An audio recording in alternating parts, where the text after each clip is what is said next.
নমস্কার, স্বাদে আহ্লাদে একসাথে আরেকটি নতুন ব্লগে তোমাদেরকে স্বাগত জানাই। আজকে বাড়িতে নবান্নের পুজো হলো।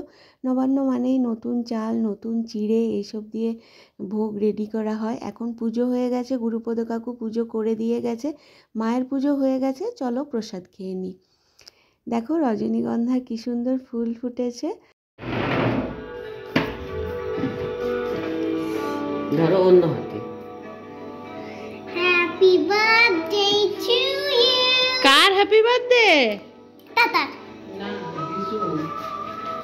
যিশুর তো যিশুর আগাম হ্যাপি বার্থডে উপলক্ষে কেক কাট। আজকে আমাদের ভীষণ আনন্দ, কারণ ভাইজি এসেছে বাড়িতে। আমি পিসি হলেও ভাইজির সাথে আমার বন্ধুত্বেরই সম্পর্ক, আমাদের মেয়েদের মধ্যেও একই। ওরাও সমবয়সী, আর ওদের বন্ধুত্ব বেশ গভীর, দুজন দুজনকে পেলে আর কিছু চায় না। তাই বিকেলবেলা এই যে আমরা সবাই মিলে বেরিয়েছি একটু ঘুরতে। ভাইজি থাকলে আমাদের বেশ আনন্দ হয়।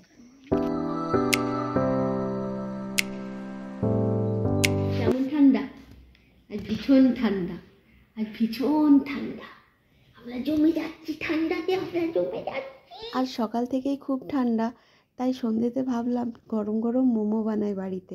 আমার ছেলে মেয়েরাও মোমো খেতে ভীষণ ভালোবাসে, তাই টুক করে বাড়িতে মোমো বানিয়ে ফেললাম। তোমার? আচ্ছা খাও। দাদার নয়। আচ্ছা, তা দাদার জন্য আবার নিয়ে আসি।